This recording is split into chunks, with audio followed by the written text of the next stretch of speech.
പാർട്ടിയുടെ തിരക്കും കാര്യങ്ങളൊക്കെ കഴിഞ്ഞ് ഇതിപ്പോൾ പുലർച്ചെ 4 മണിയാണ് കേട്ടോ സമയം. 4 മണിക്കൊക്കെ ഞാൻ എഴുന്നേറ്റ് പോവുക എന്നുള്ളത് അതൊരു അത്ഭുതം തന്നെയാണ്.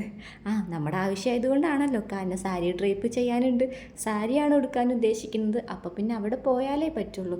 ഓൾറെഡി സ്കെൽറ്റ് ആയിട്ടുള്ള ബോഡി ആയതുകൊണ്ട് അവർ ഡ്രേപ്പ് ചെയ്യുമ്പോൾ കുറച്ചുകൂടെ നീറ്റായിട്ടുണ്ടാവുമല്ലോ. മേക്കപ്പ് ഒക്കെ ഇന്നലത്തെ സെയിം പ്രൊസീജിയർ ആയതുകൊണ്ട് കംപ്ലീറ്റ് ഒന്നും ഞാൻ കാണിക്കുന്നില്ല കേട്ടോ. ഈ ഔട്ട്ഫിറ്റാണ് അവൾ താലി കെട്ടുന്ന സമയത്ത് ചൂസ് ചെയ്തത്. ധാവണി മോഡലാണേ. എന്തായാലും മേക്കപ്പും ഹെയർ സ്റ്റൈലിങ്ങും ഈ കോസ്റ്റ്യൂമൊക്കെ ആയി വന്നപ്പോൾ നല്ല ഭംഗിയുണ്ടായിരുന്നു കാണാനായിട്ട് കേട്ടോ.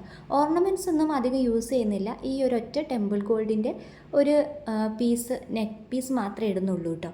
അങ്ങനെ അതൊക്കെ കഴിഞ്ഞിട്ട് അവളുടെ കൂട്ടുകാരിയാണ്, ഇപ്പം എൻ്റെ കൂടെ കൂട്ടുകാരിയാണ്.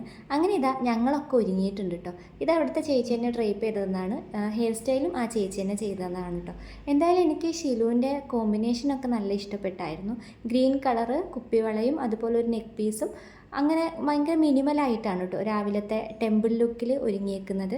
ഇത് അമ്പലത്തിൽ വെച്ചിട്ടാണ് താലിയിട്ട്, അവരുടെ തന്നെ കുടുംബക്ഷേത്രമാണ്. അങ്ങനെ ഞങ്ങളിതാ ബ്യൂട്ടി പാർലറിൽ നിന്നൊക്കെ നേരെ വീട്ടിലേക്ക് എത്തി അമ്പലത്തിൻ്റെ അങ്ങോട്ടേക്ക് വന്നിട്ടുണ്ട്. അധികം തന്നെ ആരും അങ്ങോട്ട് എത്തിയിട്ടില്ല, എല്ലാവരും വീട്ടിലാണ് കേട്ടോ. ഞങ്ങൾ രണ്ടുപേരും നേരത്തെ വന്ന് അവൾ എന്തൊക്കെയാണ് ചെയ്യുന്നത് എന്തൊക്കെയാണ് പറയുന്നതെന്ന് എനിക്കൊരു ഐഡിയ ഇല്ല കേട്ടോ.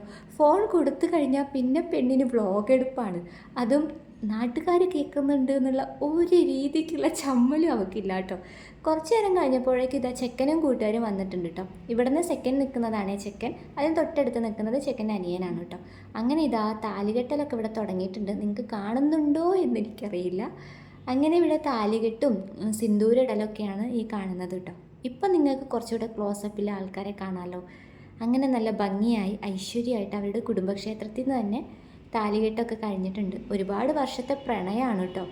അറ്റ് ലാസ്റ്റ് അതങ്ങ് പൂവണിഞ്ഞിട്ടുണ്ട്. ഞങ്ങൾക്ക് എല്ലാവർക്കും അവരെ പോലെ തന്നെ ഭയങ്കര ഹാപ്പി ആയിട്ടുള്ളൊരു മൊമെൻ്റാണ് കേട്ടോ ഇത്. അതിൻ്റെ ഒരു സന്തോഷം അവരുടെ പേരുടെയും മുഖത്ത് കാണുന്നുണ്ടായിരുന്നേ. രണ്ട് കുഞ്ഞുങ്ങൾ അതായിരിക്കുന്നു.